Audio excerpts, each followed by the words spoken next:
దేవునికి వందనాలు, స్తోత్రం కలిగిన గాక. కూడి వచ్చిన సంఘ బిడ్డలకి, స్థానియ సంఘ కాపాడికి, రాయగడి వచ్చిన దేవదాసుల దైవ సోదరులకి యేసు ప్రభు ఎరట వందనాలు. ఈ రాత్రి దేవుడు మమ్మల్ని అందరినీ దీవించిన గాక. సరే అండి, బైబిల్ తరగతిలోనికి మనం వెళ్తాం. మనం నేర్చుకున్న విషయం మీకు అందరికీ తెలుసు. ప్రకటన గ్రంథము 12వ అధ్యాయం నుండి మనము నేర్చుకున్నాం. అదే 12వ అధ్యాయంలో మనం నేర్చుకున్న విషయము ఏమనగా ఆ స్త్రీ గురించి మనం నేర్చుకున్నారండి. 12వ అధ్యాయము ఒకసారి కూడా చదివితే బాగుంది. అప్పుడు పరలోకమందు ఒక గొప్ప సూచన కనబడెను. అదేదనగా సూర్యుని ధరించుకున్న ఒక స్త్రీ, ఆమె పాదముల క్రింద చంద్రుడును, శిరస్సు మీద 12 నక్షత్రముల కిరీటమును ఉండెను. ఆమె గర్భిణి అయి ప్రసవ వేదన పడుచు ఆ నొప్పులకు కేకలు వేయుచుండెను. అంతటా పరలోకమందు ఇంకొక సూచన కనబడెను. ఇదిగో ఎర్రని మహాఘట సర్పము, దానికి 7 తలలను 10 కొమ్ములను ఉండెను. దాని తలల మీద 7 కిరీటములుండెను. స్తోత్రం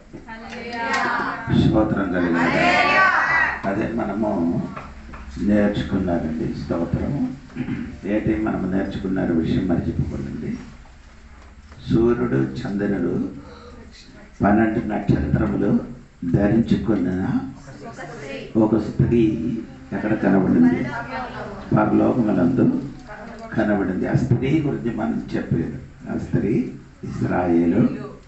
రెండవది, ఆ ఇశ్రాయేలు నుండి వచ్చిన ఒక బిడ్డ గురించి ఎక్కడ రాయబడింది? కుమారుడు. అది యేసుక్రీస్తు అని చెప్పారండి. ఇంకా ఈరోజు అదే ఆ 4వ వాక్యం ఒకసారి చదవండి, లేదా ఆ 3వ వాక్యం. అంతటా పరలోకమందు ఇంకొక సూచన కనబడెను. ఇదిగో ఎర్రని మహాఘట సర్పము. అంటే పరలోకమునందు ఒక సూచన కనబడుతున్నారు. ఏంటి ఆ సూచన? అక్కడ రాయబడిన చదవమ్మా. ఇదిగో ఎర్రని మహాఘట సర్పము. గడ్డ సర్పం గురించి అక్కడ రాయబడిందండి. అంటే 2 విషయాలు చూసుకున్నారు. ఒకటి సూచన, సూర్యుని చంద్రుడు 12 నక్షత్రములు ధరించుకుని ఒక స్త్రీ. రెండవది సూచన ఎర్రని మహాఘట సర్పం. అంటే ఈ సర్పం ఎవరంటే మీకు అందరికి తెలుసు, నేను చెప్పకుండా మీకు అందరికి తెలుసు. అదే మీకు అందరికి తెలుసు, సాతానుది. ఆది కాండములో ఆ సాతాను ఆదాము అవ్వకి మోసం చేశారు. ఆడు మొదట చేసిన పని. కొత్త నిబంధనలోకి వచ్చినప్పుడు కడబట్టి ఆదామయ్య యేసయ్య దగ్గరికి వచ్చి అతనికి శోధించారు. మత్తయి సువార్త 4వ అధ్యాయము 1 నుండి చదివినప్పుడు మనకు అది తెలుసు. యేసయ్యకి ఏం చేశారు? శోధించారు. ఆ శోధనలు యేసయ్య పడిపోకుండా జయించినట్టుగా మనం అక్కడ చూడగలుగుతున్నాం. తర్వాత ఇంకెవరి దగ్గరికి తెచ్చారంటే పీతరు దగ్గరికి వచ్చారు. పీతర్కి ఏం చేశారంటే లోకసు వార్త 22వ అధ్యాయం 31 వచనములు చదివితే సాతాను ఏం చేశారంటే పీతర్కి చదవండి. అదే సీమోను, సీమోను, ఇదిగో సాతాను మిమ్మును పట్టి గోధుమల వలె జల్లించుటకు మిమ్మును కోరుకొనెను. అంటే సాతాను ఇప్పుడు గోధుమ జల్లించినట్టుగా సీమోను ఏం చేయలేదు, శోధించారు. కానీ సీమోను ఏం చేయలేదు, దాని నుండి తప్పిపోయాడు.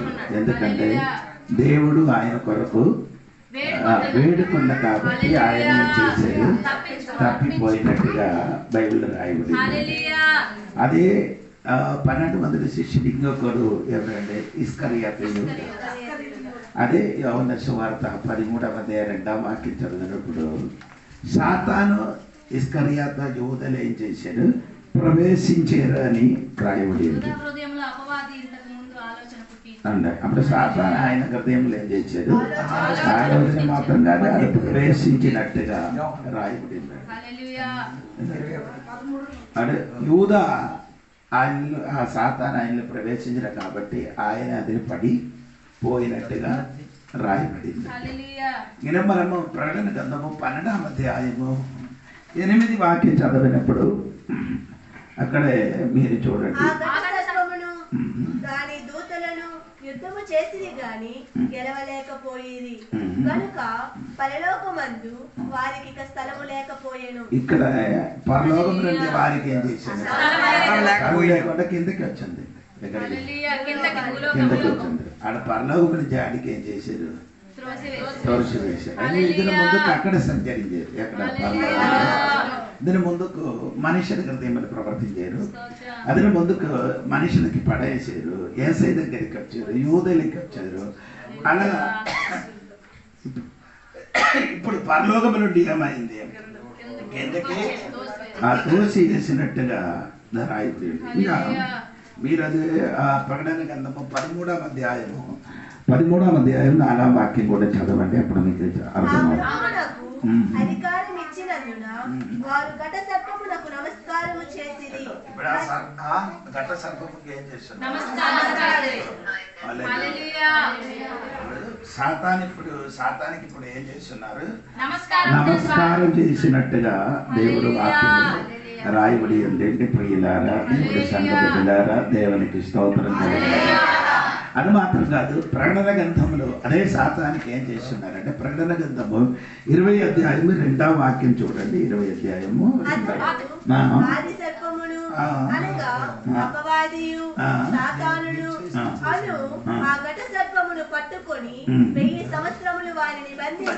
ఇప్పుడు సాతానికి దేవుడు ఏం చేశారు? 2 సంవత్సరం 1000 సంవత్సరం వరకు దేవుడు అతనికి బంధించినట్టుగా రాయబడి. ఇంకా చివరి మాట 22వ అధ్యాయంలోకి వచ్చినప్పుడు మీరు చూడండి. 22వ అధ్యాయంలోకి వచ్చినప్పుడు మీకు అర్థమవుతున్నారు. 21, 22 కాదు, 21, 7 నుండి కిందకి చదవాలి. ఇప్పుడు స్వతంత్రించుకొనును, నేను అతనికి దేవుడినై ఉండును, అతడు నాకు కుమారుడై ఉండును. పిరికి వారును అవిశ్వాసులను 8, 9, 10 వరకు చదువుతారు. అంతటా ఆ కడపటి 7 తెగుళ్లతో నిండిన 7 పాత్రలను పట్టుకొని ఉన్న 7 దేవదూతలను ఒకడు వచ్చి ఇటు రమ్ము, పెళ్లి కుమార్తెను 21 అధ్యాయం అని ఇప్పుడు 22వ అధ్యాయం చదువుతున్నారు. 21, 9, 10. ఆత్మవశులై ఉన్న But as for the cowards and unbelieving abomination, personal integrity and practices or tolerate immorality and murderers and sorcerers and idolaters, occult practice and all the liars will be the part in the lake of the blaze with the fire and brimstone, which is the second death. Sorry, 20 అధ్యాయం 9, 10 వచనం అండి. అతడు వద్దు సుమి, నేను నీతోను 20 అధ్యాయం 9, వారు భూమి అందంతటా వ్యాపించి పరిశుద్ధుల శిబిరమును ప్రియమైన పట్టణమును ముట్టడి వేయగా పరలోకములో నుండి అగ్ని దిగి వచ్చి వారిని దహించెను. తర్వాత వారిని మోసపరిచిన అపవాది అగ్ని గంధకములు గల గుండములో పడవేయబడెను. ఇప్పుడు ఆయన అంత్యం. And the devil who deceived them was hurled into the lake of fire. అంటే అతనికి అందం ఏమండి? దేవునికి చూడండి, దేవునికి స్తోత్రం. అక్కడ చూడ 10 వచనం రాయబడిందంటే సాతాను అపవాది. అది కాదమ్మా, ఇక్కడ కరెక్ట్. నీ ఎందుకు ముందుకు వెళ్తున్నారు? అది సాతాను ఘట సర్పముఖము అబద్ధ ప్రవర్తనకి ఒకటి క్రూర మృగము, 2 అబద్ధ ప్రవక్తయు ఉన్నారు. ఇంకా ఉంది. మీరు చదవమ్మ, కరెక్ట్ చదవమ్మా. మీరు అది ఎక్కడ నుండి స్టార్ట్ చేయిస్తున్నారు మీరు చూసారు కదా. ఆ 10 వచనములు ఉంది. అది చదవరు, అక్కడ నుండే స్టార్ట్. వారిని మోసపరిచిన అపవాది అగ్ని గంధకములు గల గుండములో పడవేయబడి. ఇప్పుడు ఎంతమందికి అక్కడ పడేశారని చూడండి. అచ్చట అపవాది క్రూర మృగము, అబద్ధ ప్రవక్త, అబద్ధ ప్రవక్త. అంటే ఆ మూడు శక్తులకి దేవుడు ఏం చేసుకున్నాడు? ఆయనకి అగ్నిగుండములో పడేసినట్టుగా దేవుడు వాక్యంలో రాయబడింది. ప్రియులారా, నేను చెప్పిన మాట చెప్పకూడదండి. స్తోత్రములు. సాతానికి దేవుడు ఏం చేస్తున్నాడు? చివరికి ఆయనకి అగ్నిగుండములు ఏం చేస్తున్నాడు? పడవేసమని దేవుని వాక్యంలో రాయబడిందండి. దేవునికి స్తోత్రం కలిగింది. ఇంకా మీరు ఆ 12వ అధ్యాయము దానిలో మీరు 3వ వాక్యం ఒకసారి కూడా చదవాలి. అంతటా పరలోకమందు ఇంకొక సూచన కనబడెను. ఇదిగో ఎర్రని మహాగత సర్పము, దానికి 7 తలలను. ఒకటి అక్కడ నిలబడి చెప్పండి. అక్కడ కొంచెం నిలబడి చెప్పడానికి ఉన్నది. అందుకని అతనికి ఏముంది? 7 తలలు ఉంటున్నట్టుగా ఇక్కడ రాయబడిందండి. 7 అంటే అది సంపూర్ణతకి తెలియవచ్చున్నారు. పూర్ణత ఏంటండి? పూర్ణత. 7 అండి పూర్ణత, లేకపోతే సంపూర్ణకి తెలియపరుచున్నారు అన్నట్టుగా మనము బైబిల్లో రాయబడిందండి. అది మాత్రం కాదండి, ఆడు జ్ఞానివంతుడు కూడా బైబిల్లో రాయబడి ఉందంటే. ఎస్ఐకేల్ గ్రంథం 28వ అధ్యాయము 12వ వాక్యం కూడా మీరు చదివితే మీకు కొంచెం కూడా అర్థమవుతున్నారు. ఎస్ఐకేల్ గ్రంథము 12వ అధ్యాయము 28వ అధ్యాయం 12వ వాక్యం.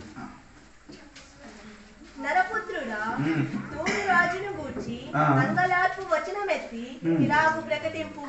ప్రభువైన యెహోవా సెలవిచ్చినదేమనగా, పూర్ణ జ్ఞానమును. అతనికి ఏముంది? Full of wisdom. పూర్ణ జ్ఞానం ఉన్నవాడు. హల్లెలూయా. 7 తల అని చెప్పినది, 7 తల అని చెప్పినది సంపూర్ణమైన జ్ఞానం కలిగిన వాడని అర్థం చెప్పొచ్చు. దాని అర్థం. ఇంకా రెండవది దానికి ఏముంది? 10 కొమ్ములు. ఆ శాతానికి ఏముందండి? కొమ్ము. ఈ కొమ్ములు ఇక్కడ రాయబడింది. ఈ అర్థం ఇక్కడ ఈ 12వ అధ్యాయంలో రాయబడిన అర్థం ఏమనకంటే అధికారములకి చెందినది. కొమ్మ ఏమండి? అధికారం. అంటే 75 కీర్తనలు చదివితే మీకు అది అర్థం అవుతుందా? 4వ వాక్యం చదవండి. 4-5 వాక్యం. 75 కీర్తనము 4-5 వాక్యం. అహంకారులై ఉండకూడని అహంకారులకు నేను ఆజ్ఞ ఇచ్చుచున్నాను. కొమ్ము ఎత్తకుడి, ఎత్తుగా కొమ్ము ఎత్తకుడి, పొగరు పట్టిన మాటలు ఆడకుడి. అంటే ఈ కొమ్ము ఏమంటే అధికారము లేదు పొగరు. ఇక్కడ రాయబడిందంటే ఆ కొమ్ము ఏమనంటే అధికారము ఉన్నవాడండి. శాతానికి అధికారం. జ్ఞానపూర్ణుడు, అధికారం చెందినవాడు. జ్ఞానపూర్ణుడు, అధికారం చెందినవాడండి. దేవునికి స్తోత్రం. 10 అని రాయబడిన ఏమంటే అది ఒక శోధనకి తెలియబడినది. 10 అని శ్రమ, లేకపోతే శోధనే కరెక్ట్. దేవునికి శోధింపబడడం. ఎందుకంటే ఆదికాండము చదివినప్పుడు 24వ అధ్యాయము చదివినప్పుడు 55వ వాక్యములు చదివినప్పుడు ఇలాగ చదువుతున్నారు. 10 రోజు వరకు రెబేకా చదవండి. ఆమె సహోదరులు, ఆమె తల్లియు ఈ చిన్నదాన్ని 10 దినములైనను మా యొద్ద ఉండనిమ్ము. అంటే రెబెక్కకి చెప్తున్నారంటే ఈ చిన్న దాన్ని రెబెక్క ఎన్ని రోజు వరకు ఉండాలి? 10 దినాలు. ఈ 10 దినములు అంటే అక్కడ ఏంటి? శోధింపబడడానికి ఎక్కడ వచ్చినట్టుగా అర్థమైనట్టుగా ఉన్నారు. స్తోత్రం కలిగినగా. అంటే దానియేలు గ్రంథము 1 అధ్యాయం 10 వదిని చదువు. మీకు అందరికీ తెలుసు, లైట్ లేను కాబట్టి నేను చెప్పుకొని వెళ్ళిపోతున్నారు. 1 అధ్యాయం 10 వచనములు చూసినప్పుడు రాజులు ఇచ్చిన భోజనము దానియేలు చంద్రిక మేషకి అభద్రగా ఏం చేయలేదు, తినలేను కాబట్టి ఆడు చెప్పారు 10 రోజు మమ్మల్ని ఏం చేయాలి? పరీక్షించాలి, శోధింపబడండి. 10 రోజు వరకు మమ్మల్ని ఏం చేయాలి? శోధించాలి అని ఆడు చెప్పినట్టుగా మనం బైబిల్ రాయబడిందండి. దేవునికి స్తోత్రం కలిగినగా. అప్పుడు ప్రకటన గ్రంథం 2వ అధ్యాయం 10 వచనములు కూడా అదే ఉందండి. 10 దినముల వరకు నీకు పరీక్షల శోధన వస్తున్నట్టుగా బైబిల్ రాయబడిందండి. దేవునికి స్తోత్రం కలిగినగాక. అప్పుడు నేను చెప్పిన మాట, అప్పుడు ఈ 10 కొమ్ములు చూపిన 1 అధికారము, 2 శోధింపబడినది. దేవునికి స్తోత్రం కలిగినగా. స్తోత్రం చెప్పండి.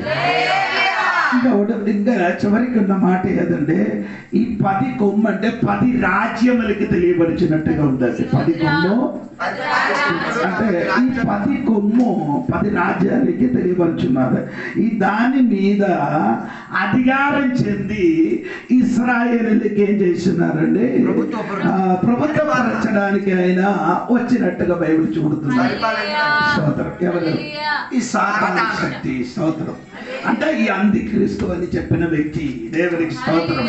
ఈ 10 రాజ్యముల పైన ఉండి వారికి ఏం చేస్తున్నారు, అధికారం చెంది వారికి అక్కడ ఉన్న వారికి శోధింపబడడానికి ఆయన ప్రయత్నం చేసినట్టుగా మనం చూడగలుగుతున్నారు. స్తోత్రం.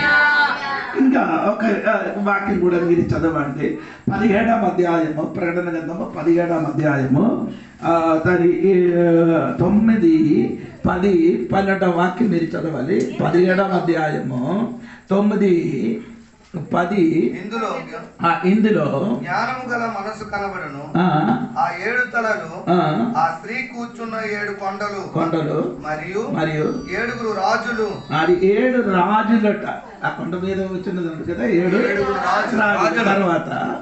అప్పుడు మనం ఎక్కడ చదివినా మర్చిపోడుతుంది. ఏంటి అది దానికి 7 కొమ్ములు కాదు, 10 కొమ్ములు, 7 తలలు ఉన్నాయి. అప్పుడు ఆ 7 తలలు ఏమంటే దేవునికి స్తోత్రము, 7 రాజ్యము. అర్థమైంది కదా? అవును కదా? చదవండి. 7 రాజులు, 7 రాజులు కలరు. 5 కూలిపోయింది. ఒకడున్నాడు కడమవాడు, ఇంకను రాలేదు. వచ్చినప్పుడు అతడు కొంచెము కాలం ఉండెను. ఉండిన దినము ఇప్పుడు లేనిదైనై ఈ క్రూర మృగము ఆ 7 పాటు ఒకడై ఉండి తానే 8వ రాజగుచు నాశనమునకు పోవును. నీవు చూచిన ఆ 10 కొమ్ములు 10 మంది రాజులు. అదే ఇప్పుడు 10 కొమ్ములు 10 రాజులు. స్తోత్రం కలిగిన. అందుకే మనం 17వ అధ్యాయంలో వచ్చినప్పుడు నేను చార్ట్ వేసి మిమ్మల్ని చూపిస్తానండి. అప్పుడే మీకు కొంచెం కూడా సరి అయిన రీతిగా అర్థమవుతున్నట్టుగా దేవుడు వాక్యం రాయబడింది. దేవునికి స్తోత్రం కలిగిన. అప్పుడు నేను చెప్పిన మాట మీరు మర్చిపోడే. ఆడికి ఏమండి 7 తలలు ఉంది. దేవునికి స్తోత్రం. 10 కొమ్ములు ఉంది అని నేను చెప్పారు. స్తోత్రం. 7 తల 7 రాజులు అని చెప్పారండి. 7 రాజ్యం. రాజులు కానీ రాజ్యం అండి. మొదటి ఈజిప్ట్ అండి. మొదటి ఏమండి? మొదటి రాజ్యం ఈజిప్ట్. రెండవది అసీరియా. రెండవది ఏమండి? అసీరియా. మూడవది బబులోన్ అండి. మూడవది బబులోన్. 4 పెర్షియా. 5 గ్రీస్. 6 రోమ్. ఇంక 7వది ఎవరంటే అది అంత్యక్రీస్తు అండి. ఆయన పరిపాలన. దేవునికి స్తోత్రం. అందరూ గట్టిగా దేవునికి స్తోత్రం. ఇదన్నీ ఇలాగ నీకు చెప్తే వెంటనే కొంచెం అర్థం అవడానికి కష్టం అవుతున్నారు. అది ఆ చార్ట్ చూస్తుంటే మీకు కొంచెం అర్థం అవుతుందన్నమాట. దేవునికి స్తోత్రం. సరే అండి. అసిరియా. రెండవది Assyria. 3 Babylon. 4 Persia. 5 Rome. 5 Greece. Rome. తర్వాత 7వది అంత్యక్రీస్తు అండి. దేవునికి స్తోత్రం కలిగింది. అప్పుడు మీరు ఇంకా తెలుసుకోండి మాట నేను చెప్పుతున్నారు. బాగా గ్రహించండి. దేవునికి స్తోత్రం. అంటే ఈ 10 కొమ్ము 10 రాజులని నేను చెప్పేది కదా. ఆ 10 రాజులు అధికారము పొందుకొని ఏ చేస్తున్న ఈ లోకములు పరిపాలన చేస్తున్నట్టుగా బైబిల్ రాయబడిందండి. దేవునికి స్తోత్రం కలిగింది కాక. కానీ ఇప్పుడు కూడా ఆ శక్తి, ఇప్పుడు కూడా ఆ ప్రభావం ఇప్పుడు కూడా ఎక్కడ ఉంది? మూలులో ఉంది. సంపూర్ణంగా ఇప్పుడు వరకు ఏం చేయలేదు, రాలేదు. అదే నేను ఇది ముందుకు మీకు చెప్పానండి. 2 తెస్సలోనికే పత్రిక 2వ అధ్యాయము అది 7-8 వాక్యం అని అనుకున్నారు.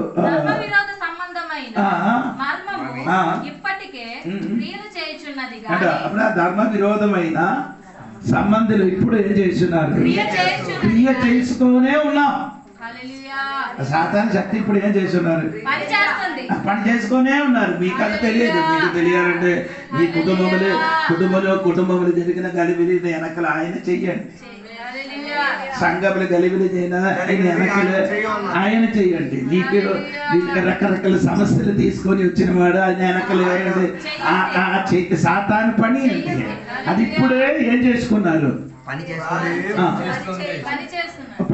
తర్వాత క్రియ చేయుచున్నది గాని ఇది వరకు అడ్డగించుచున్నవాడు మధ్య నుండి తీసివేయబడు. అంటే ఈ అడ్డగించిన వాడు ఇక్కడ ఉన్నా కాబట్టి ఇదేం చేయలేదు, అది బయటకు పూర్తిగా రాలేదు. అడ్డగించిన వాడు ఉన్న కాబట్టి అది ఆయన మధ్యగా నిలబడిన కాబట్టి ఇదేం చేయలేదు, పూర్తిగా బయటికి ఆయన ప్రభావం చూపించలేదు. కానీ ఇప్పుడు కొంచెం ఏం చేస్తున్నారు, చూపిస్తున్నారు. అంటే ఆ మధ్యవర్తి అనేది రెండు అర్థం ఉందండి. ఒకటి పరిశుద్ధాత్మ దేవుడు, రెండు దేవుని సంఘం. పరిశుద్ధాత్మ దేవుడు ఈ శక్తికి రాకూడదు. అదే ఆ శక్తి యొక్క ఆత్మ ఏంటి? ఆ శక్తి ఏ శక్తి? సాతాను శక్తి యొక్క ఆత్మ, పరిశుద్ధాత్మ దేవుడు కూడా అది. ఈ రెండు శక్తి అడ్డుపరుచున్నారు. రెండు శక్తి, ఒకటి సాతాను శక్తికి పరిశుద్ధాత్మ దేవుడు అడ్డుపరుచున్నారు. రెండవది సంఘం కూడా చేసుకున్నారు, అడ్డుపరిచిన కాబట్టి ఆయన ప్రభావం ఇప్పుడు కూడా పూర్తిగా రాలేదు అని కట్టి రాయబడింది. మొదటి యోహన్న పత్రిక 5వ అధ్యాయము 19వ వాక్యం కూడా మీరు చదివితే మీకు కొంచెం కూడా అర్థమవుతున్నారు. మరియు మనము దేవుని సంబంధులమనియు లోకమంతయు దుష్టుని అందున్నదనియు. లోకమందియు ఎక్కడ ఉంది? ఎక్కడ ఉంది దుష్టను? నీకు ఆ పదములే నీకు అంతు ఉన్నది.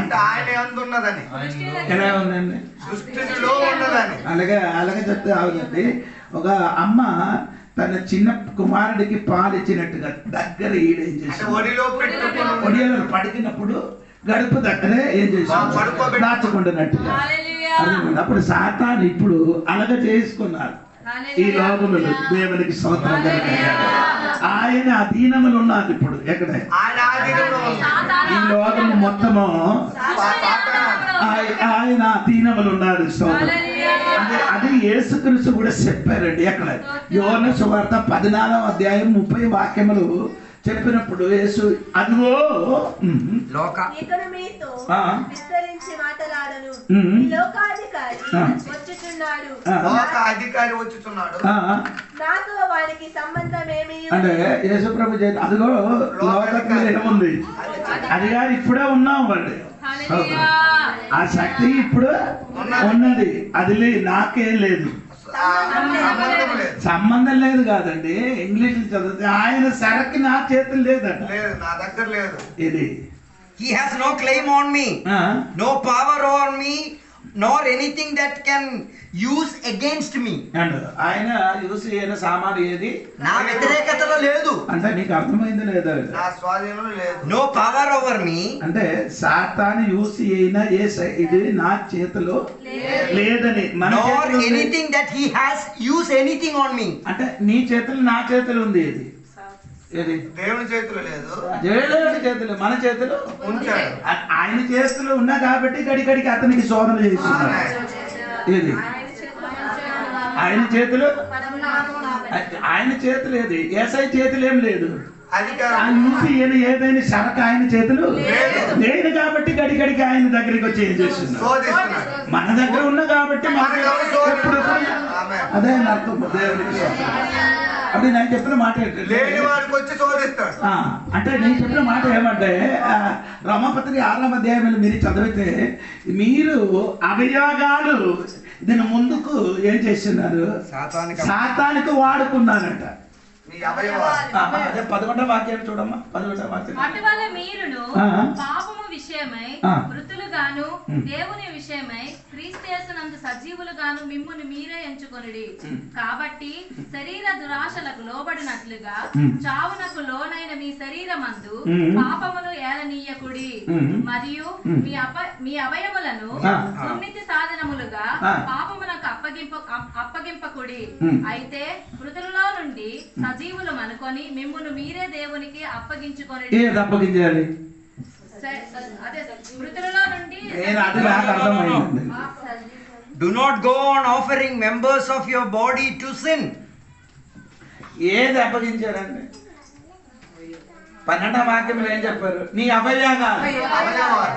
అవయవాలు సాతానికి అప్పగించారు. నువ్వు సాతాను చేతులు పట్టేశాడు. ఇప్పుడు నీ ఎవరికి ఆ అవయవాలు ఎవరికి ఇవ్వాలి? అప్పుడు నేను చెప్పడం నీకు అర్థం అంటే అది అది ఏంటంటే అంటే వెపన్స్ అని రాయబడిందండి. ఏంటండి వెపన్స్ అంటే నీ ఆయుధం. ఇది ముందు వరకు ఎవరు వాడుకున్నారు? ఈ రోజైనా కూడా ఆ ఆయుధాలు ఎవరికి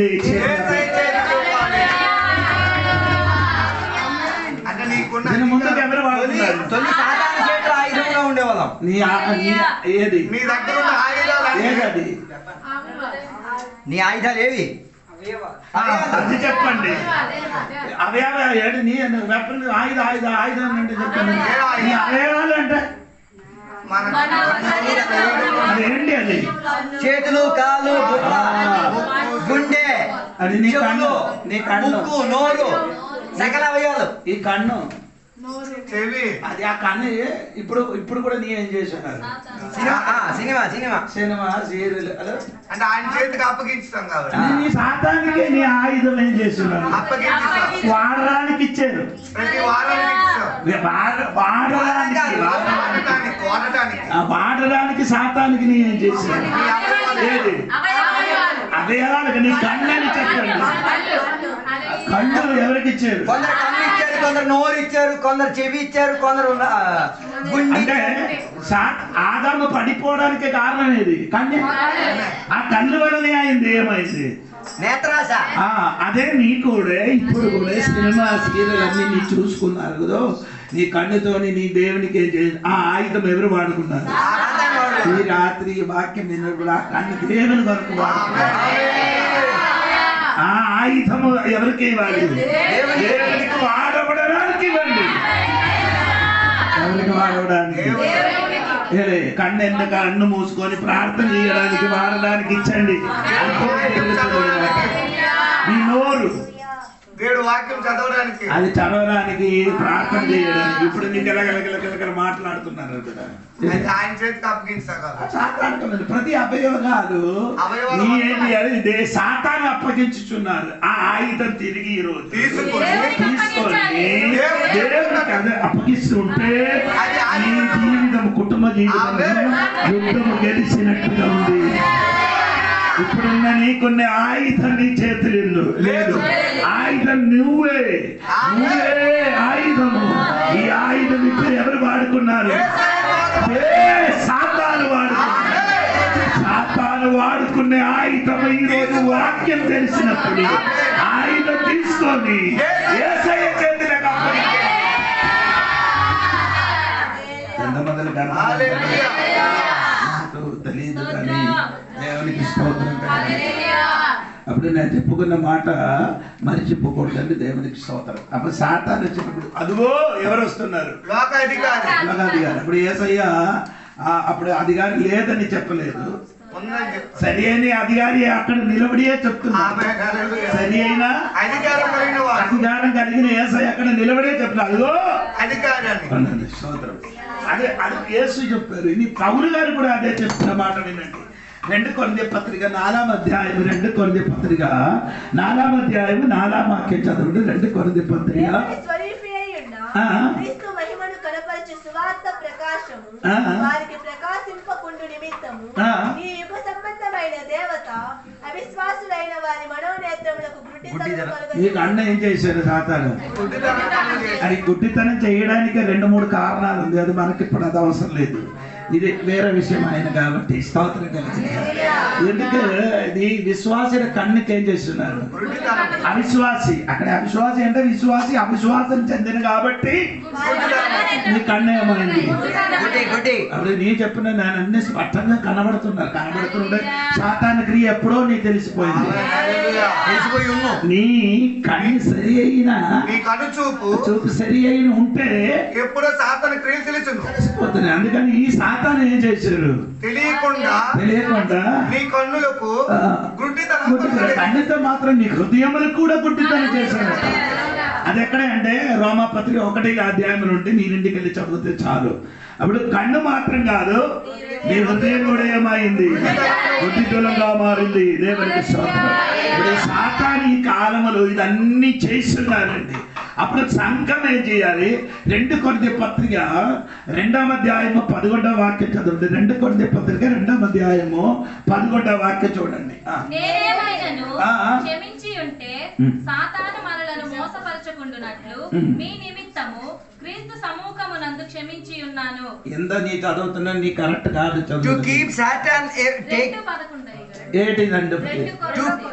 2 కొరింథీ 2వ అధ్యాయము 11వ వాక్యం. to keep Satan from taking advantages of us, for we are not ignorant of his schemes. అర్థండి. సాతాను అక్కడ పదం ఉంది. దేవునికి స్తోత్రం. 2:11. నేను కూడా చూస్తాను, చూస్తూ చెప్తానండి. దేవునికి స్తోత్రం కలిగినగాక. అక్కడే 2వ అధ్యాయము ఇక్కడ చెప్తాను 11. సాతాను తంత్రములు. అవును కదా, అలాగే Yes, schemes. సాతాను తంత్రములను మనము ఎరుగని వారము. అది నీ ఏదో చదివాడు. అదే చదువు. అంటే లైవ్ లాస్ట్ లైన్ వాయువుని చదవలేడు, కరెక్ట్ చదవలేదు, మొత్తం పోతుంది. అది సగం చదివి చదవ పోతుంది. నా ఆపమని చెప్పినప్పుడు నీ ఆపాలి. ఏంటి అప్పుడే సాతానికి ఏముంది ఏదండి, ఎంతమందికి అర్థం ఉంది? అది తంత్రాలు తెలియాలంటే నీ మనోనేత్రం వెలగాలి, నీ గుడ్డితనం మారాలి. అప్పుడే సాతాను తంత్రం మీరు తెలుసు. కొరింథీ సంఘ బిడ్డలకు చెప్పుతున్నా పౌలు గారి, నాయనా సాతాను తంత్రాలు నువ్వు తెలుసుకోవాలని పౌలు గారు సంఘ బిడ్డలకు తెలియపరుచున్నారు. అందుకని విక్రాంబర సంఘ బిడ్డలు కూడా నేను చెప్పిన మాట ఏమనగా, సాతాను తంత్రములు మీరేం చేయాలి, తెలుసుకోవాలి. అందుకని ఈ రాత్రి దేవుడు నీ మనోనేత్రం ఏం చేయాలి, తెరవాలని నేను చెప్పారు. దేవుడికి స్తోత్రం. అప్పుడు ఇది ఈ విధంగా అధికారం చెందిన ఈ 10 రాజులు ఏమవుతున్నారు, ఈ భూములు భయంకరమైన పరిపాలన చేయబోతున్నారు. దేవునికి స్తోత్రం కలిగిన. ఇంకా ఆ ప్రకటన గ్రంథంలోకి రండి. అక్కడ 12వ అధ్యాయము 3వ వాక్యం ఒకసారి ఉంటే చదవండి. పరలోకమందు ఇంకొక సూచన కనబడెను. ఇదిగో ఎర్రని మహాఘట సర్పము, దానికి 7 తలలను 10 కొమ్ములను ఉండెను. దాని తలల మీద 7 కొమ్ము 10 తల మనం నేర్చుకున్నారు. ఇంకా దాని తలల మీద 7 కిరీటములు ఉండెను. అంటే అక్కడ తల మీద ఏముంది, కిరీటం ఉండినట్టుగా రాయబడి 7 royal crowns. అంటే అక్కడ రాయబడింది. అంటే దేవునికి స్తోత్రం కలిగిన. అది కూడా ప్రకటన గ్రంథంలో కూడా మీరు చదవాలి. 19వ అధ్యాయము 12వ వాక్యం కూడా మీరు చదవాలి. 19వ అధ్యాయము ప్రకటన 19వ అధ్యాయం 12వ వాక్యం. ఆయన నేత్రములు అగ్ని జ్వాల వంటివి, ఆయన శిరస్సు మీద అనేక కిరీటములు ఉండెను. ఇక్కడ చదివినప్పుడు 12:3 తల మీద తల మీద 7 కిరీటాలు ఉండినట్టుగా రాయబడింది. 7 కిరీటాలు ఉండినట్టుగా రాయబడింది. కానీ అది కిరీటం అని రాయబడిన గ్రీక్ భాష. కిరీటం అని రాయబడిన పదానికి గ్రీక్ భాష స్టెఫాన్. ఏంటంటే స్టెఫాన్ వస్తుంది కదా మనం, అదే అర్థం అండి, స్తోత్రం. కానీ ఇక్కడ రాయబడింది ఆ అర్థం కాదు. దేవునికి స్తోత్రం. కాదు 19వ అధ్యాయం కాదు, ఈ 12వ అధ్యాయములు ఆయన తల మీద కిరీటం ఉందని రాయబడింది కదా. ఆ కిరీటం అనే పదానికి గ్రీకులు రాయబడినది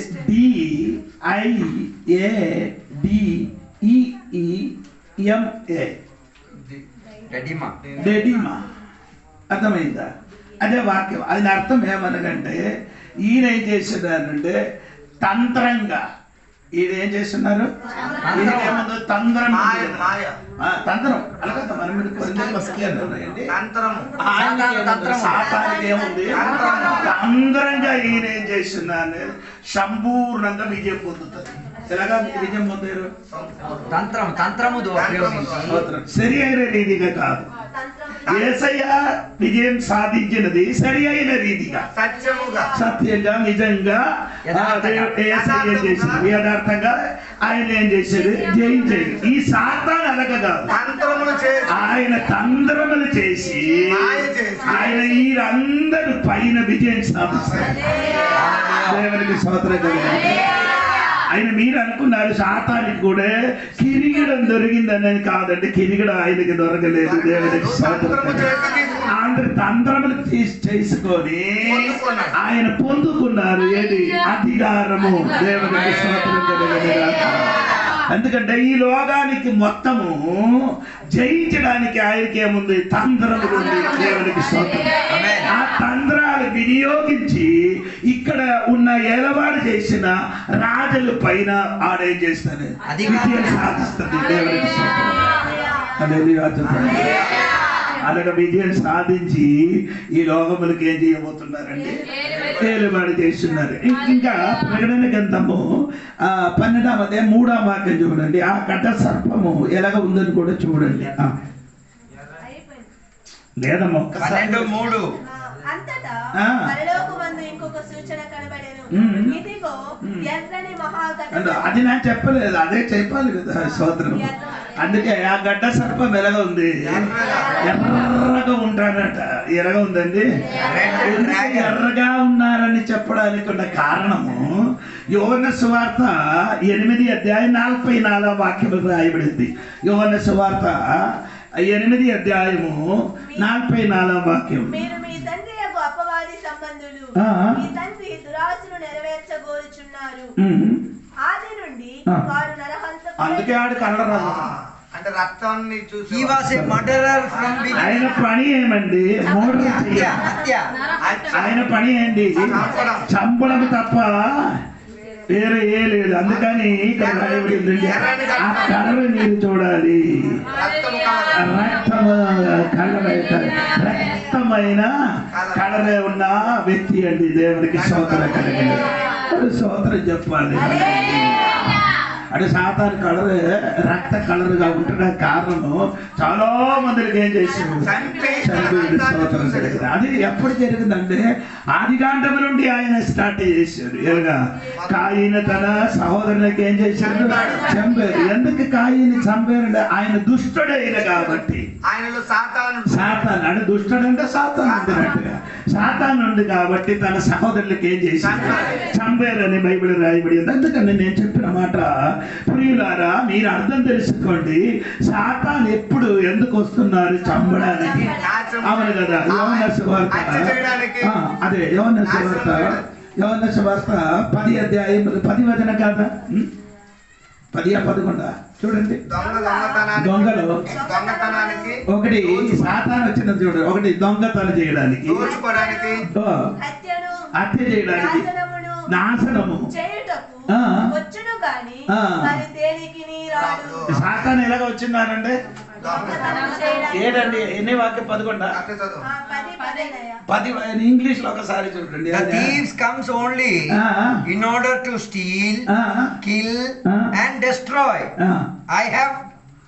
I came that they may have life and enjoy it in abundance. తుక్కుడా చేయడం ఆయన పని అండి. మొక్కలుగా చేయడం. వేరే ఇంగ్లీష్ లో వెళ్ళి చదువుకున్నాడు, అలాగే చేస్తున్నారు. స్తోత్రం కలిగిన. అప్పుడు సాతాను వచ్చింది ఎందుకండి, ఒకటి దొంగతనానికి, దోచుకోవడానికి, హత్య చేయడానికి, నాశనం చేయడానికి, ముక్కుడు నరకడం. అదే పని ఆయన. స్తోత్రం. అంటే నేను చెప్పిన మాట మీరు అర్థం తెలుసుకోవాలి. సాతాను పని అదే అండి. దేవునికి స్తోత్రం కలిగింది. యేసయ్య పని అది కాదు. యేసయ్య బాగు చేయడానికి వచ్చింది, యేసయ్య విడుదల ఇవ్వడానికి వచ్చింది, యేసయ్య రక్షించడానికి వచ్చింది, వెతికి రక్షించడానికి వచ్చింది, బంధనము నుండి బంధనములకు విడుదల ఇవ్వడానికి, గుడ్డివాడికి చూపబడానికి స్తోత్రం కలిగింది.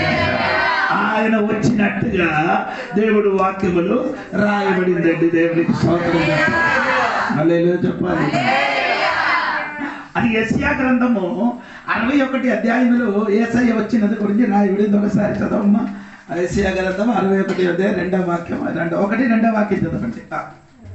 ప్రభువుకు యెహోవా ఆత్మ నా మీదకి వచ్చి ఉన్నది, దీనులకు దీనులకు సువార్త ప్రకటించడానికి యెహోవా నన్ను అభిషేకించెను, నలిగిన హృదయము గలవారిని దృఢపరచుటకును, చెరలో ఉన్న వారికి విడుదలను, బంధింపబడిన వారికి విముక్తిని ప్రకటించుటకును యెహోవా హితవస్త్రమును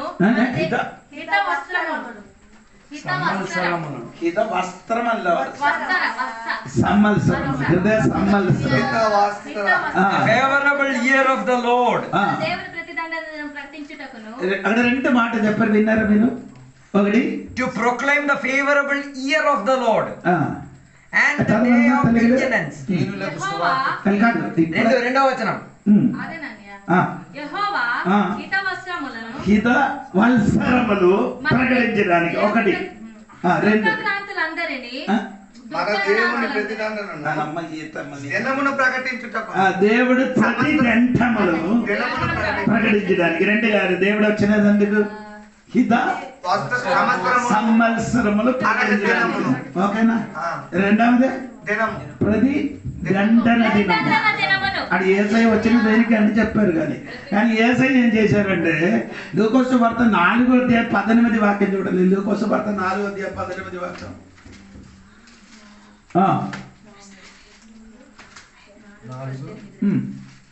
ప్రభు ఆత్మ నా మీద ఉన్నది, పేదలకు సువార్త ప్రకటించుటకై ఆయన నన్ను అభిషేకించెను, జననాలున్న వారిని విడుదలను, గుడ్డి వారికి చూపును కలుగునని ప్రకటించుటకును, నలిగిన వారిని విడిపించుటకును, ప్రభువు హితవస్త్రమును ప్రకటించుటకును ఆయన నన్ను పంపి ఉన్నాడు.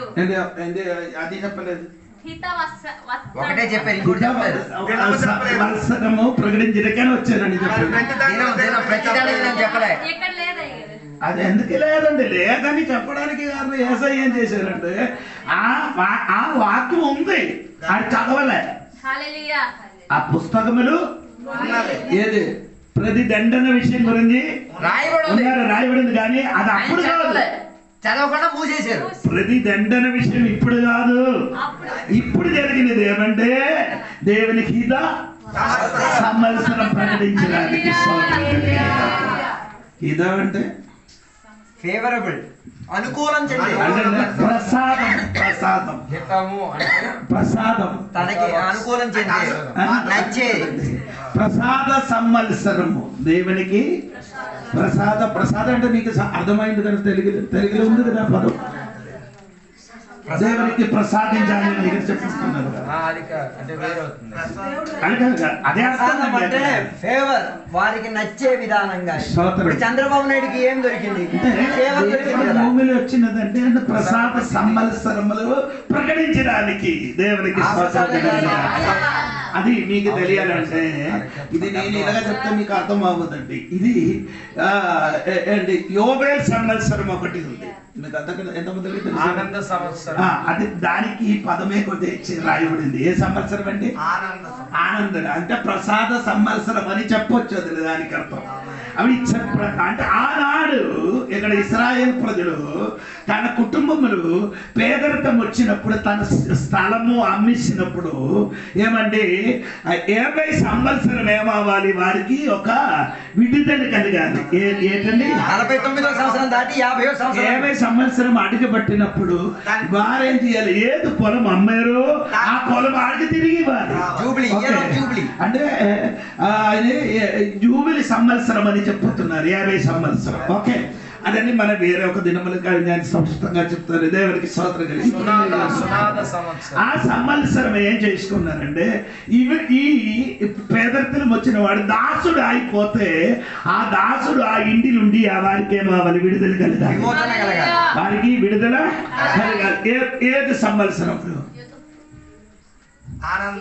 లేదు, ఆనంద సంవత్సరం.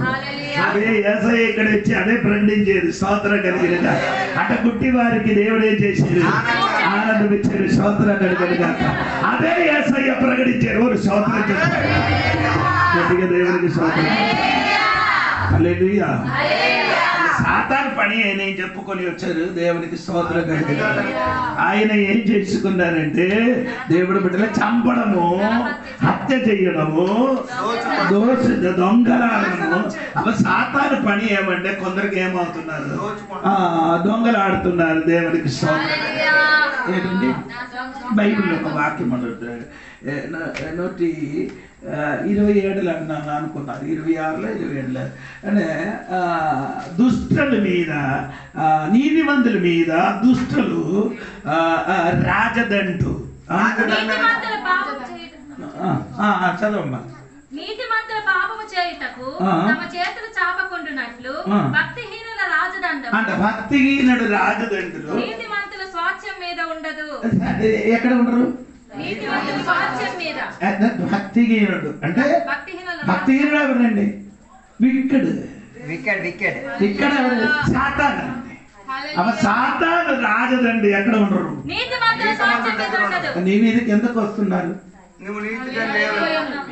ఇప్పుడు మీరు డాక్టర్ దగ్గరికి వెళ్తే, డాక్టర్ దగ్గరికి మీరు వెళ్తున్నారు అనుకో, అక్కడికి వెళ్ళినప్పుడు నీకు జబ్బు ఉంది, వెళ్ళినప్పుడు డాక్టర్ ఏం చెప్తాను, అమ్మా ఒక పని చేయి, నీ బ్లడ్ ఏం చేయాలి, తర్వాత ఏం చేయాలి, నీ యూరిన్ ఏం చేయాలి, టెస్ట్ చేయాలి. తర్వాత ఆడు చెప్తున్నారు ఏమంటే స్కానింగ్ అని. ఎందుకు? అది ఉంటే అది చూసినప్పుడు ఏదో ఒక జబ్బు నీలో రోగం వచ్చింది కాబట్టి నీకు జబ్బు వచ్చింది.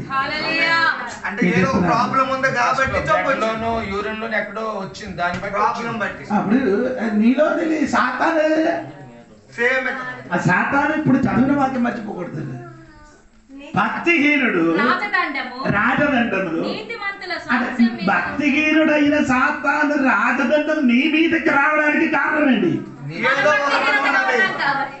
ఏదో ఉంది, అదో చెప్పిన వాడి తాలూకా సరుకు ఏదో ఉంది, దాన్ని బట్టి ఆ రాజదండం నీ మీద మన మీదకి వస్తున్నారు. అదేం చేయాలి? తొలగించబడాలి, తొలగించిన తీసివేయాలి.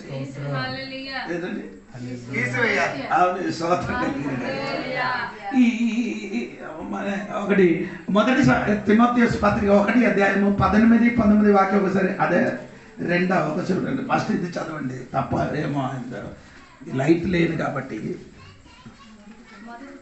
1:18-19 నా కుమారుడవైన తిమోతి, నీవు విశ్వాసమును మంచి మనస్సాక్షి కలిగిన వాడవై నిన్ను గూర్చి ముందుగా చెప్పబడిన ప్రవచనముల చొప్పున ఈ మంచి పోరాటం పోరాడవలనని వాటిని బట్టి ఈ ఆజ్ఞను నీకు అప్పగించుచున్నాను.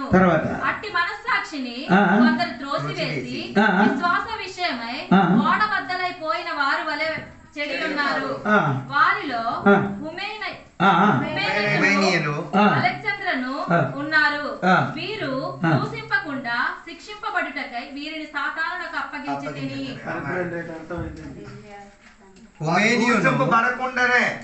Alexander, whom I have handed over to Satan. ఎవరికి హ్యాండ్ ఓవర్ చేశారు? సాతాను. ఎందుకు హ్యాండ్ ఓవర్ చేశారు? వారి విశ్వాస విషయంలో No.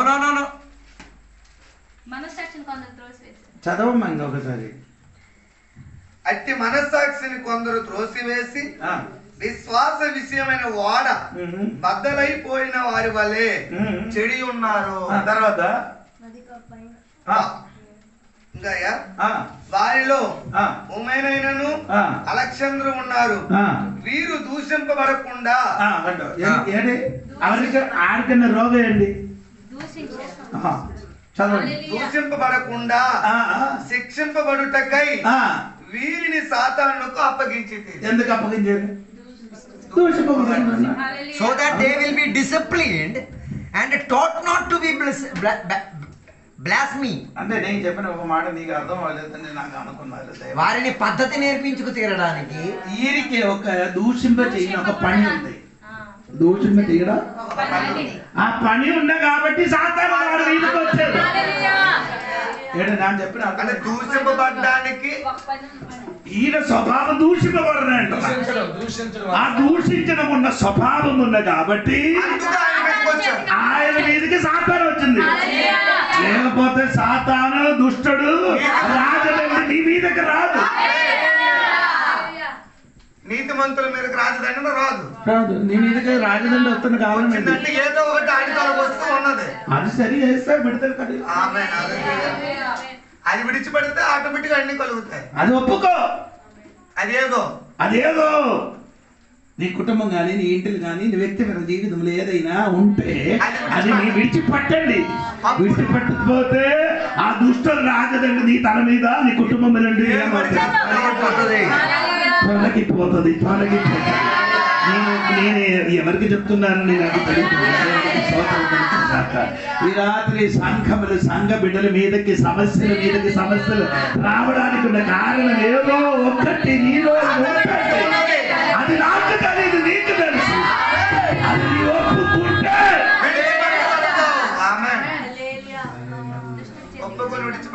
అది మనం 21 రోజు ఉపవాసం కూర్చోడానికి అక్కర్లే. పశ్చాత్తాపంతో ఒప్పుకుంటే చాలు. స్తోత్రం కలిగి. ఎందుకని ఈ సాతాను ప్రభావం మన ఇంటిలో రాకుండా మనం ఏం చేయాలి? ఆ సరకు ఏదైనా ఉంటే అది ఈ రోజు ఏం చేయాలి? స్తోత్రం కలిగి. ఆ సరకు మాత్రం ఏం చేయకూడదు, అది ఎప్పుడు కలగకూడదు. మరి కదా నేను ఇదో చెప్పి ముగిస్తున్నాను. 8:30 అయింది. స్తోత్రం. ఒకటి ఇల్లు అమ్మించారు, ఒకడు ఏం చేశారు? ఇల్లు అమ్మించినప్పుడు ఒక మాట చెప్పారు, పండి నేను ఇల్లు నీకు అమ్మించారు, ఒక పని చేయలేదు. ఇక్కడ మేకలు నేను ఇక్కడ కొడతాను, వేరే అది మాత్రం నాకు మేక ఇక్కడ కొడతానంటే ఓ సరే చిన్న కదా. సరే అండి. ఈయన ఒకరి దినములు ఏంటండి రాత్రి 12 గంటలకి వచ్చి దారంలో ఏం చేశారు? ముట్టారు. దారంలో వచ్చి ఏం చేశారు? ముట్టారు. ఏడ్రా బాబు లేదు ఆ మేక అక్కడ ఉంది, దాని మీద ఒక సంచి పెట్టడానికి వచ్చారు. ఏం పెట్టడానికి? ఆయన పెట్టేసి ఆడ వెళ్ళిపోయారండి. స్తోత్రం. మళ్ళీ కొన్ని రోజుల తర్వాత ఏం చేశారు? మళ్ళీ ఒక సంచి తెచ్చుకొని ఇక్కడ నా మేక ఉంది, దాని మీదకి ఏం చేస్తుంది? సంచి ఏం చేస్తున్నారు? ఒక కంబు కొట్టిన ఒక వస్తువు పెట్టేసి ఆడ వెళ్ళిపోయింది. కొట్టిన పెట్టి వెళ్ళిపోయాడు. ఇది ముట్టొచ్చా? ఇంటి ఓనర్ అది ముట్టొచ్చా? ముట్టకూడదు. తీసొచ్చా? తీసొస్తే ఏమవుతుంది? ఆయనకి ఇచ్చారు లేదండి, ముందు అవకాశం ఇచ్చింది కాబట్టి మీరు ఇంటి ఓనర్ ఏం చేశారు? ఇంటి నుండి పారిపోవడం. ఇది చాలా మంది విశ్వాసం. సామెత ఉందయ్యా, కూర్చోడానికి స్థలం అయితే మన ఇంకా అది వేరే ఉంది. స్కూల్ చదువుతుంది. మనం ఎక్కువ చలికాలంలో ఒక ఒంటికి ఇప్పుడు యజమానుడు ఏం చేస్తున్నాడు? గూడాకు లోపల తిరుగుతున్నాడు. ఒంటి వచ్చి చెప్పారు భయంకర చలి అండి, తల ఎత్తు కొంచెం సార్లు తర్వాత ఏం చేశాడు? 2 కాళ్ళు పెడుతున్నాడు. కొన్ని తర్వాత 4 కాళ్ళు పెట్టి పారిపోయాడు. చాలా మంది విశ్వాసం వెనక్కి వెళ్ళిపోవడానికి ఉన్న కారణం చర్చకి రావడం, ప్రార్థనకి రావడం ఏమండి, వారిలో విసిగిపోవడానికి ఉన్న కారణం సాతాను సరళి. అందులో విసిగిపోవడానికి కారణం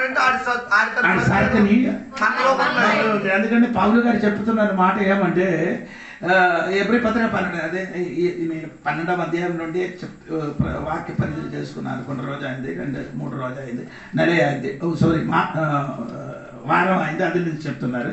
2వ వాక్యం చదవమ్మా. అదే 3 ఏమొస్తున్నారు?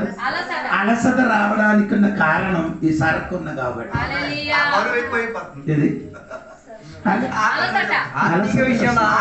ఆత్మీయ విషయములు మీకు ప్రార్థన చేయడానికి, చర్చికి వెళ్ళడానికి, సువార్త వెళ్ళడానికి, బైబిల్ స్టడీకి రావడానికి, నీ అలసట నీ జీవితంలో రావడానికి ఉన్న కారణం సాతాను సరకు నేను అదే విడిచిపట్టింది. నీ సరిపోతుంది. అది మారాలంటే ఏసైకి లెక్క పట్టండి.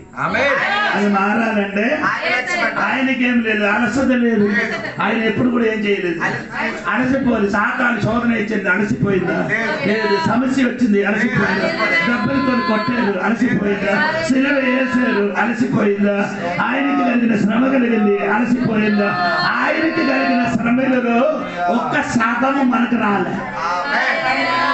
యేసయ్యకి కలిగిన 1% కూడా మనకు రాలేదు. కానీ ఆ 1% వచ్చినప్పుడు మనమే అలసిపోతున్నారండి. అందుకని చాలా మంది విశ్వాస జీవితంలో వెనక్కి వెళ్ళిపోవడానికి ఉన్న కారణము భక్తిహీనుడు రాజదండి నీ మీద ఉందిరా, అది రాత్రి పగలగొట్టండి. ఆ రాజదండి ఇంటి నుండి పగలగొట్టండి, నీ కుటుంబం నుండి పగలగొట్టండి, నీ సంఘం నుండి పగలగొట్టండి, నీ హృదయం నుండి పగలగొట్టండి. చోట ఇవ్వకూడదండి. చోట ఇవ్వకూడదు. సాతానికి ఏం చేయకూడదు, చోట ఇవ్వకూడదు. స్తోత్రం కలిగినగా. హల్లెలూయా. ఈ దినములు సంఘములగడ్డ మారినగాక. సాతానికి చోట ఇవ్వకుండా మీరేం చేయాలి? ఏం చేయకూడదు? ఇప్పుడు చెప్పిన అలసట రాకూడదు, అలసిపోకూడదండి. సంఘబిడ్డలారా, ఎన్ని శ్రమల కష్టములు వచ్చినప్పుడు అలసిపోకూడదు. యేసయ్యకి చూస్తే ఇవన్నీ మర్చిపోతుంది. యేసయ్యకి చూస్తే ఇవన్నీ మర్చిపోతుంది. ముందుకు కొనసాగించడానికి బలం మనం పొందుకున్నారు అంటే యేసుక్రీస్తుకు చూడండి. వాస్తవం కదా, మన సంఘ బిడ్డలకి అందరికి అలసిపోతున్నారు కదా. ప్రార్థన లేట్ అని బుధవారం శుక్రవారం అదే అన్ని అలసిపోవడమే. ఈ కరెక్టర్ ఆరాధనకి రావలేని వాడు, ప్రార్థనకి రాలేని వాడు, ఇవన్నీ అలసిపోయిన వ్యక్తి అండి. స్తోత్రం కలిగి ఆడిపిన్ని ఎన్ని ఏడిసినా కానీ అది నుంచి రికవర్ అవ్వడానికి కొన్ని సమయం పడుతుంది. అందుకనే దాని మీద జయం పొందడానికి ఒకే మార్గం యేసయ్య. అందుకని ఈ రాత్రి నేను చెప్పిన మాటలకు తిరిగి వస్తున్నారండి. సాతాను ఇప్పుడు లోకములు ఉందండి, ఆయన పని జరుగుతున్నారు. స్తోత్రం కలిగిన గాక. ఆయనకి ఏమంటే కళ ఉందండి నేను చెప్పాను. ఆయనకి ఏంటంటే కళ ఉంది. స్తోత్రం. అందుకని రకరకాల కళలతోనే మన దగ్గరికి వస్తుంది. అనేక రకాలు కళలు తెలుసుకుని నీకే కలర్ నచ్చింది ఆ కలర్లో వస్తుంది. దేవునికి స్తోత్రం. ఆడి చేయడానికి, చంపడానికి, హత్య చేయడానికి, దాచుకోవడానికి, నాశనం చేయడంతో నిన్న ముక్కలు చేయడానికి. స్తోత్రం కలిగి గట్టిగా దేవుని స్తోత్రం. ఈయనకి అది మాత్రం తోక కూడా ఉందట. అవును కదా, అదే ప్రాబ్లం. ఈయనకి ఏముంది? అది తోక అని చెప్పింది జ్ఞానం అండి. తోక అని చెప్పింది ఆ జ్ఞానంతోని ఆకాశాల నక్షత్రం అంటే నక్షత్రం కాదు, ఆ నక్షత్రం కాదు. ఏది ఇది దేవదూతలకి చెప్పిన మాట ఏంటి? ఆకాశంలో నక్షత్రానికి చదవండి. ఆకాశంలో మూడో భాగం, 4 భాగం ఉంది. అది మూడో భాగం ఏం చేసేది? వాటిని భూమి మీద పడవేశాను. అప్పుడు నక్షత్రం కాదు, భూమి మీద పడవేశారట. అప్పుడు సాతాను ఏం చేశారు? దేవుని విరోధంగా 7 మనసులు ఆయన మనసులు ఏమొచ్చిందండి? పాపం వచ్చింది. పాపం ఎక్కడ స్టార్ట్? స్వర్గములు కాదు, పరలోకములు కాదు. కొందరు అలాగా చెప్తున్నారు. పాపం స్టార్ట్ ఎక్కడ? పరలోకములు కాదు. ఎవరు ఏంటి? ఎవరి హృదయములు? సాతానికి హృదయములు వచ్చినప్పుడు దేవుడు ఏం చేశాడంటే ఈ సాతానికి అక్కడ నుంచి వెళ్ళగొట్టారు. అదే ఈయన వచ్చినప్పుడు ఒంటరిగా నేను చెప్పడం కాదు, దేవుడు చెప్పారండి. ఆనాడు యేసు ప్రభు చచ్చిపోయినప్పుడు పీతర్ గారు చెప్పారండి, నేను చేప పట్టుకోవడానికి వెళ్తామని చెప్పారు. అంటే యోహాను సువార్త 21 అధ్యాయం. చేపలు పట్టుకోవడానికి నేను వెళ్తామని చెప్పినప్పుడు 6 కూడా వచ్చారు. ఎంతమంది వచ్చారు? అప్పుడు ఎంతమంది అయింది? 7. ఒక్కడ వెళ్ళిపోతే ఇంకా 6 కూడా తీసుకొని వెళ్ళారు. అలాగే ఈ లోకములు మరి అలాగ చేసుకుంటే పరలోకములు సాతాను కూడా అలాగ చేయాలి. ఆయన కొందరికి తీసుకొని అందరికి కూడా తీసుకొని వచ్చారు. సోదరు చెప్పండి. అది భూమి మీదకి వచ్చారు. భూమి మీదకి వచ్చిన వాడికి 2 పీతలు 2వ అధ్యాయంలో రాయబడింది. ఆ సాతానికి దేవుడు ఏం చేసేది? అగాధ గోపములు దేవుడు అంత్యని దినములకి తీర్పు కోసం ఏం చేశారు? ముద్ర వేసారు. అక్కడ పెట్టారట. ఎక్కడికి? అగాధ జలం కాదు, అగాధ గోపం. అగాధ గోపములో అది బంధించబడినది. ఎవరికి? ఆ దూతలకి స్తోత్రం కలిగింది కాక. ఇప్పుడు నేను చెప్పిన మాట మర్చిపోకూడదు. ఒకటి, ఆ సర్పంకి కలర్ ఉంది, కలర్ అని చెప్పి ఎర్ర. రెండు, ఆయనకి ఏముందండి? 10 కొమ్ము ఉంది. అది నేను చెప్పాను, 10 కొమ్ము. ఆయన 10 కొమ్ము, 10 కొమ్ము ఆయనకి అధికారం చెందిన వాడని ఒకటి చెప్పారు. రెండవది అని చెప్పారు, ఆ 10 కొమ్ము 10 రాజులని రాజ్యం అని నేను చెప్పారు. 3, ఆయన తలలో 7 తల ఉందని కిరీటం ఉందినట్టుగా చెప్పారు. ఓకేనా? 7 తల. ఆ 7 తల నేను చెప్పారు, ఆయన జ్ఞానపూరుడు అని నేను చెప్పారు. స్తోత్రం. అంటే ఇంకొకటి అని చెప్పారు, ఆ 7 తల 7 రాజ్యం అని నేను చెప్పాను. అది పేరు కూడా నేను చెప్పింది నీ మర్చిపోలేదని అనుకున్నారు. దేవునికి స్తోత్రం కలిగిన కాక. ఇంకా నేను చెప్పింది ఏమండి? దేవునికి స్తోత్రము. ఆయన చెయ్యిన పని కొరిది నేను చెప్పాను. దేవునికి స్తోత్రం కలిగిన కాక. దొంగతనం చేస్తున్నారు భూమిలో కూడా ఆయన పని జరుగుతున్నట్టుగా నేను చెప్పారండి. దేవునికి స్తోత్రం. హల్లెలూయా. అది మాత్రం కాదు, 7కి కింద పైనుండి కిందకి పడేసిన తర్వాత ఈ రాజ్యము దేవుడి స్థితికి వస్తున్నట్టుగా నేను చెప్పాను. అది కూడా జరగబోవడానికి రెడీగా ఉంది. స్తోత్రం చెప్పింది తల్లి. ఈ రాత్రి నేను మర్చిపోకూడదండి. దేవుడికి స్తోత్రం కలిగిన హల్లెలూయా చెప్పండి గట్టిగా. దేవుడికి స్తోత్రం. అంటే ఈ సర్పమునికి ఏం చేశారు? ఆరాధన చేస్తున్న కొందరు ఉన్నారని అని చెప్పారు. 13వ నమస్కారం అంటే ఆరాధనే. స్తోత్రం. మనిషికి చేస్తున్నారు. ఎవరికి? సాతానే ఆరాధన చేస్తున్నారు. దేవునికి స్తోత్రం కలిగిన. అందుకని 12వ అధ్యాయంలో 4 వరకు ఉన్న వాక్యం మనం నేర్చుకున్నారు. వచ్చిన వారంలో వాక్యం నేర్చుకున్నారు. ఈ వాక్యం ద్వారా దేవుడు మమ్మల్ని అందరికీ దీవించిన కాక. హింసకుడు దూషకుడు హానికరుడైన సౌలును విరచితివి, పౌలుగా మార్చితివి. హింసకుడు దూషకుడు హానికరుడైన సౌలును విరచితివి, పౌలుగా చేతిలో రొట్టెను నేనయ్యా, వీరుయేసయ్యా. నీ చేతిలో రొట్టెను నేనయ్యా, వీరుయేసయ్యా. వీరుయేసయ్యా. ఆశీర్వదించు యేసయ్యా.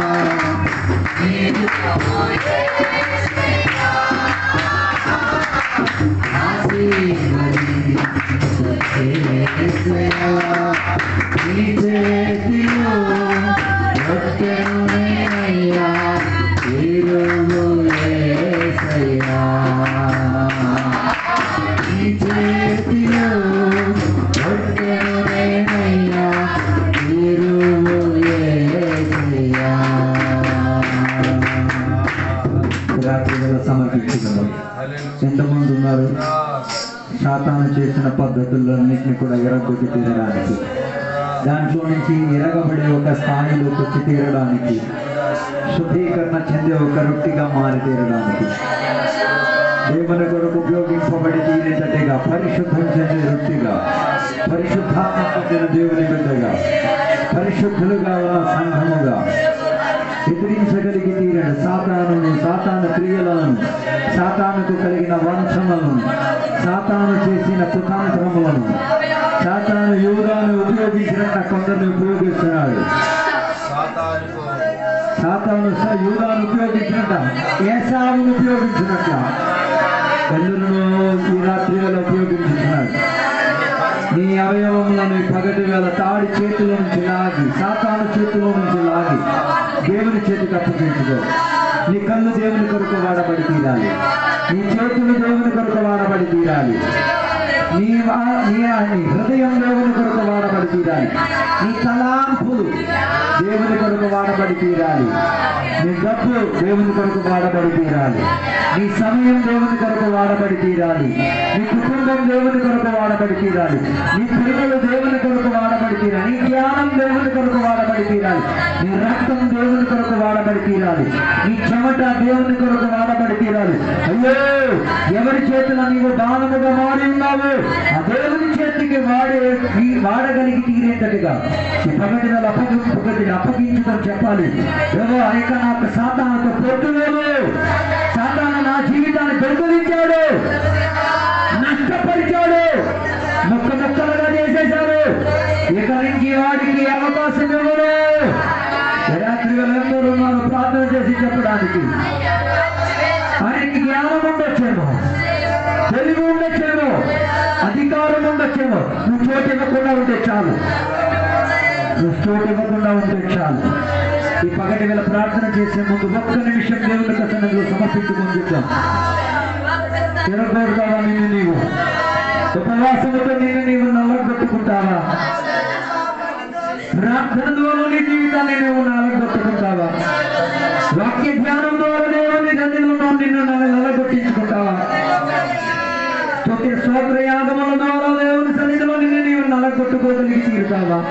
వాక్యం ధ్యానించి వాక్యం ప్రకటించి నిన్ను నీవు నల్లగొట్టుకో. అలాగైతే సాతాను ప్రభావం నీ మీద ఉండదు, దేవుని యొక్క శక్తి నీలో వ్యాపరించి కోరుతాది. రాత్రి వేళ సమర్పించుకున్న ప్రార్థన చేద్దాం. పరలోకమందున్న తండ్రి, దేవానికి వందనాలు తెలియవస్తున్నాం. ఈ రాత్రి వేళ దేవాన్ని సన్నిధిలో మేమందరం కలిసి వచ్చి నీ వాక్యములను ధ్యానించుకోండి. దేవా, మేము ప్రశంసించుకుంటున్నామయ్యా. నాకున్న అవయములు అస్త్రముగా దేవుని చేతిలో వాడబడి తీరేటట్టుగా ఈ రాత్రి వేళ ఒక నిబంధన నేను దేవుని సన్నిధిలో పెట్టుకుంటున్నామయ్యా. నేను ఎరపాల్సిన విధానంగా నువ్వే ఎరపగలిగి తీరేది. నీవు నన్ను సృష్టించిన దేవునివి కాబట్టి నీకు నేను పూర్ణ స్వాతంత్ర్యాన్ని ఇస్తున్నాను దేవా.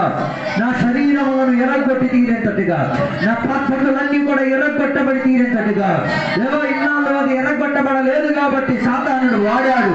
సాతానుడు దానిని దొంగిలించడానికి, నష్టపరచడానికి, మొక్కలు చేసి తీరడానికి, దుర్వినియోగపరిచి తీరడానికి, విసుగు కలిగి తీరడానికి వాడిన సామగ్రి ఈ రాత్రి వేళ వాక్యం వినిన తర్వాత దేవో వాటన్నిటిని పూర్తిగా దేవుని చేతికి నేను అప్పగించుకున్నాను. నువ్వు దానిని ఉపయోగించమయ్యా. నీ చేతుల ఇరిగిన పెట్టి అనేకుల ఆకలిని తీర్చుకోగలిగి చూస్తాడు. అనేకుల జీవితంలో దేవ బెత్లెహేముగా రొట్టి మారి తీరుతుంది కాదు దేవా. అనేక ఇళ్ళకు అది దేవా సమాధానం ఇప్పించగలిగి తీరుతుంది. అనేక మంది కుటుంబాలకు అది గొప్ప విడుదలగా మారి తీరుతుంది. కావాలంటే ఆ రొట్టి యుద్ధం చేయడానికి కూడా వాడబడి తీరేటట్టుగా బైబిల్ సెలవిచ్చుచున్నది దేవా. ఈ పగటి వేళ అలాంటి యొక్క యుద్ధం దేవో ఆత్మీయతలో జరిగి తీరాలి. ఈ పగటి వేళ నీ సన్నిధిలో మేము ఒప్పుకుంటున్నామయ్యా. ఏ చోటున మేము ఓడిపోయాము, ఏ చోటున మేము దిగంబరులైపోయాము, ఏ చోట్ల మేము అన్యులు పరదేశులైపోయాము, ఏ చోట్ల మేము అనాథలైపోయాము, అక్కడ యేసయ్యతో మేము ప్రభుత్వపరచబోచున్నాం. ఈ రాత్రి వేళ నేను ప్రభుత్వపరిచే రోజు, నా అవయమును దేవుని కొరకు వాడబడే రోజు. ఇక నుండి నా శరీరం నీదే, నా మనసు నీదే, నా నేత్రాలు నీదే, నా చేతులు నీవే, నా చెమట నీదే, నా కుటుంబం నీదే, నాకున్నది మొత్తం నీదే. నువ్వే దానిని వాడాలి దేవా. నీ కొరకే అది ఉపయోగింపబడి తీరాలి దేవా. నీ చేతిలో నేను ఒప్పుకుంటున్నానయ్యా. ఎన్ని కుతంత్రాలతో సాతాను మా మీద దాడి చేసుకొచ్చినా కూడా వేటిని కూడా నాశనం చేయకుండా దేవుని చేతిలో సంరక్షింపబడి తీరేటట్టుగా దేవా నీ పాదములు మమ్మల్ని మేము తగ్గించుకొని సమర్పించుకుంటున్నామయ్యా. గత రోజుల్లో జరిగిన పొరపాట్లన్నింటినీ కూడా మందించండి, క్షమించండి దేవా. ఇక్కడ నుండి మా జీవితంలో ఒక కన్నీటి అనుభవం మాకు దయచేయండి, మోకాలు గల అనుభవం మాకు దయచేయండి, ఉపవాసములను అలవాటు చేయించండి దేవా. ప్రార్థన కలిగిన జీవితాన్ని అలవాటు చేయండి దేవా. సువార్త చేసే జీవితాన్ని కావా జీవితాన్ని మార్చండి దేవా. ఈ రాత్రి వేళ దేవా దావీదు చెప్పినట్లుగా నాకు కొందరు సైనికులు ఉన్నారు, వారు కుంటోలే, గుడ్డోలే, అంగవైద్యం ఉన్నోలే, కానీ సర్వశక్తివంతుడైన దేవుని యొక్క చేతిలో ఉన్నందున గుడ్డి వారిని కూడా దేవుడు ఉపయోగించగలుగుతాడు, కుంటి వాడిని కూడా దేవుడు ఉపయోగించగలిగి తీరుతాడు. అలా దావీదుతో సహాయపడిన సైన్యం గుడ్డి వాళ్ళైనా కుంటి వాళ్ళైనా అంగవైద్యం ఉన్న వాళ్ళైనా పర్వాలేక వారు యుద్ధాన్ని గెలుచుకొని రాగలిగి తీరేంతటిగా ఉన్న ఒక గెలుపు ఎక్కడున్న సంఘ బిడ్డల జీవితంలో జరిగి తీరునుగాక, వారి కుటుంబాల్లో జరిగి తీరునుగాక, వారి వ్యాపార వృత్తిలో జరిగి తీరునుగాక, వారి మానసిక శారీరక ఆర్థిక విషయాల్లో జరిగి తీరునుగాక. అలా దేవుని యొక్క బిడ్డలను సహాయపరిచినందుకు స్తోత్రం. ఇంతసేపు వాక్యం బోధించిన సేవకులను దీవించినందుకు స్తోత్రం. వాక్యం విన్న బిడ్డలందరినీ కూడా శక్తి సామర్థ్యంతో నిలబెట్టినందుకు స్తోత్రం. ఇప్పుడు మేమందరం కూడా మా ఇళ్ళలోకి, మా కుటుంబంలోకి, మా సొంత పనులోకి తిరిగి వెళ్తున్నాం. మీ కృపలో మేము అనుకుంటున్నాం అయ్యా, సహాయపరచండి. దీవెనలతో నింపినందుకు స్తోత్రం. యేసు నామములో అడిగి వేడుకున్న పరమ తండ్రి. తండ్రి యొక్క కుమారక పరిశుద్ధాత్మక సహవాసం ఇప్పుడు ఎల్లప్పుడు ఇక్కడ కూర్చున్న భక్తులతో దేవాన్ని రెండో రాకడ వరకు తోడే ఉందును గాక. యేసు రక్తమే జయం, యేసు వాక్యమే జయం, యేసయ్య నామమే సంపూర్ణ విజయం కలుగును గాక. గట్టి శబ్దంతో 3 సార్లు హల్లెలూయా. శక్తి సరిపోలేదు, మరోసారి గట్టిగా. సాతాను క్రియమల్లని లయమైన మన అయ్యాలని దేవుడు వాడుతున్న దేవుడు సోదరం చెప్తాం. దాని ద్వారా కోటలను ఎరగొట్టిన సోదరం చెప్తాం. సంకల్పింపబడిన సామగ్రిని దోచుకోవడానికి దేవుడు సాంకేతిక సోదరం చెప్తాం. చెడిపోయిన వస్తువుని దేవుడు బాగు చేసిన సోదరం చెప్తాం. నాశనమైన దానిని దేవుడు బాగుపరిచిన దేవుడు సోదరం చెప్తాం. ఉద్యమవారం కలవడానికి దేవుడు కృప దక్కిన దేశంలో సోదరం చెప్తాం. దేవుడు అందరినీ దీవించను కాక. రేపర్తంలో బైబిల్ స్టడీ ఉన్నది, అందరూ కూడా రావాలని కోరుతున్నాం. దేవుడు మీ అందరూ దీవించను కాక.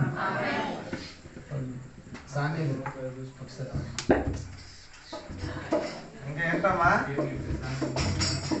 మంగళవారం